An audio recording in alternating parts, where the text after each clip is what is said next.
Hello students. आज बात करेंगे हम लोग concept of acid and base के बारे में। तो एसिड और बेस के बारे में ऑलरेडी हम लोगों ने सुना हुआ है, आयनिक इक्विलिब्रियम में भी ये टर्म आया था।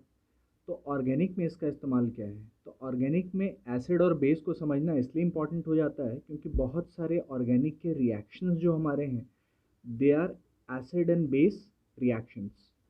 तो इसीलिए ये समझना बहुत ही इंपॉर्टेंट है कि एसिड बेस क्या है, कितने टाइप्स के हैं, कॉन्सेप्ट्स क्या हैं उनके और उनका फिर एप्लीकेशन यहाँ पर। ठीक है, तो ये इसीलिए इंपॉर्टेंट है because many reactions are acid and base reactions. ठीक है, तो सबसे पहले तो हम लोग को ये समझना पड़ेगा कि एसिड बेस डिफाइन करने का वे कौन सा है, कॉन्सेप्ट्स क्या हैं उसके पीछे, थ्योरीज क्या हैं।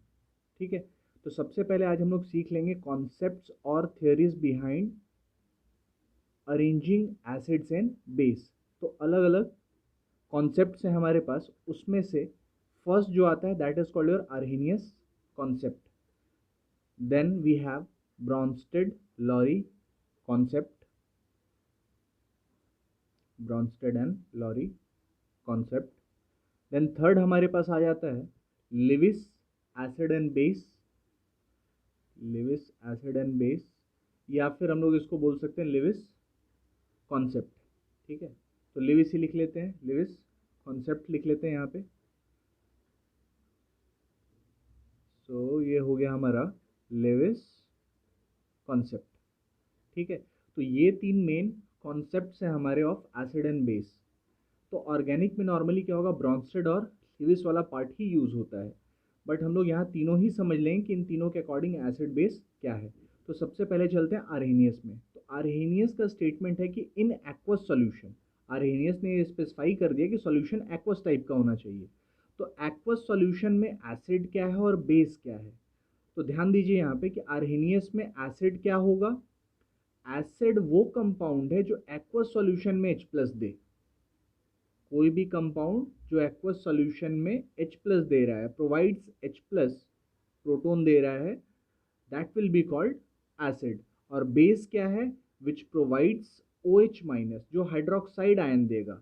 अगर एक्वस सॉल्यूशन में कोई H प्लस दे रहा है तो वो एसिड, और कोई हाइड्रोक्साइड OH माइनस दे रहा है तो बेस। तो एसिड के example HCl, H2SO4, CH3, CH3COH, acetic acid, ये ले सकते हैं हम। बेस में चले जाएँ तो इसके एग्जांपल में NaOH ले सकते हैं, COH होल ट्वाइस ले सकते हैं, NaOH लिख लिया मैंने, फिर COH होल ट्वाइस ले सकते हैं, अमोनियम हाइड्रोक्साइड NH4OH भी हो सकता था। बहुत सारे एग्जांपल्स मिल जाएंगे हमें। नेक्स्ट चलते हैं हम लोग ब्रॉन्स्टेड वाले में। तो ब्रॉन्स्टेड के अकॉर्डिंग एसिड क्या है और बेस क्या है? तो देखिए यहाँ पे ब्रॉन्स्टेड के हिसाब से एसिड क्या होगा और बेस क्या होगा। तो एसिड यहाँ पे वो है जो प्रोटोन दे, जो H प्लस दे, तो proton donor is called acid. ठीक है, तो ब्रॉन्स्टेड के हिसाब से प्रोटॉन डोनर जो होगा, H प्लस देने वाला जो होगा, वो हमारा एसिड हो जाएगा। सिमिलरली प्रोटोन एक्सेप्टर जो होगा, जो H प्लस एक्सेप्ट करने की एबिलिटी जिसमें है, वो हो जाएगा ब्रॉन्स्टेड बेस। तो ब्रॉन्स्टेड एसिड हो गया प्रोटोन डोनर, और ब्रॉन्स्टेड बेस हो गया प्रोटोन एक्सेप्टर। एग्जाम्पल्स ले लेते हैं इनके कुछ हम। तो एसिड के एग्जाम्पल में आते हैं, सबसे पहले ये देख लेंगे। तो इसमें देख लीजिए, अगर मैंने HCl लिया उससे H प्लस मिल सकता है, या कोई एसिड HA ले लिया तो उससे H प्लस मिल सकता है। तो HA ionises to form H plus and A minus. तो H प्लस दे रहा है HA, इसलिए HA क्या हो गया हमारा एसिड। और H प्लस हटाने के बाद जो पार्ट रह गया अपने पास, उसको बोलते हैं हम लोग कॉन्जुगेट बेस। तो A माइनस यहाँ पे हो गया हमारा कॉन्जुगेट बेस। ये टर्म्स आगे बहुत यूज होंगे, तो ध्यान रखना है आपको इसके ऊपर। बेस में चलते हैं, तो ब्रॉन्स्टेड बेस क्या है, which can accept H plus. तो एक एग्जांपल ले लेते हैं, जैसे अमोनिया ले लिया मैंने, तो अमोनिया में N के पास इलेक्ट्रॉन पेयर अवेलेबल है, it can easily accept H plus, coordinate bond form हो जाएगा, it will form NH4 plus. तो सिंस अमोनिया ने NH3 ने H प्लस को एक्सेप्ट किया, तो NH3 क्या हो गया हमारा यहाँ पे, it will be called a base, Bronsted Lowry base. और H प्लस ऐड होने के बाद जो पार्ट बचा या जो फॉर्म हुआ, उसको बोलेंगे हम लोग कॉन्जुगेट एसिड। ठीक है, तो एसिड H प्लस हटा के conjugate base, base H plus add करके कॉन्जुगेट एसिड। ठीक है, नेक्स्ट चलते हैं हम लोग लेविस की तरफ। लेविस के अकॉर्डिंग एसिड बेस क्या है, तो लिख लेंगे यहाँ पे लेविस कॉन्सेप्ट। तो इसमें देखिए, लेविस कॉन्सेप्ट के अकॉर्डिंग एसिड और इसके अकॉर्डिंग बेस। तो लेविस के अकॉर्डिंग एसिड क्या होता है और बेस क्या होता है? एसिड वो है which can accept electron pair या फिर which can accept lone pair. तो हम लोग सिंपली याद रख सकते हैं लोन पेयर एक्सेप्टर और electron pair acceptor are called Lewis acid. और बेस क्या होगा? Lone pair donors, lone pair donor या फिर इलेक्ट्रॉन पेयर डोनर।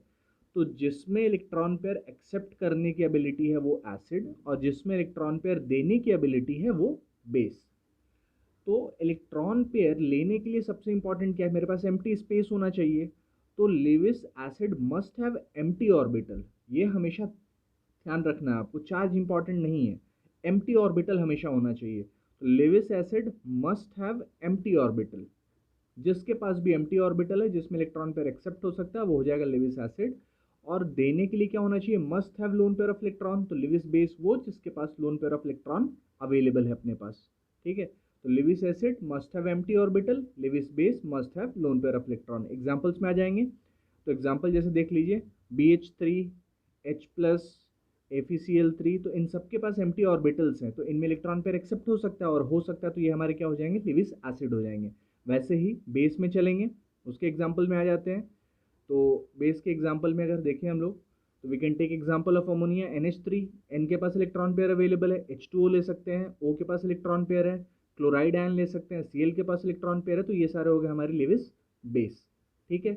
तो आज हम लोगों ने सीख लिया अर्हेनियस, ब्रॉन्स्टेड-लॉरी और Lewis concept of acid and base. अगले क्लास में इसके आगे का पार्ट करेंगे।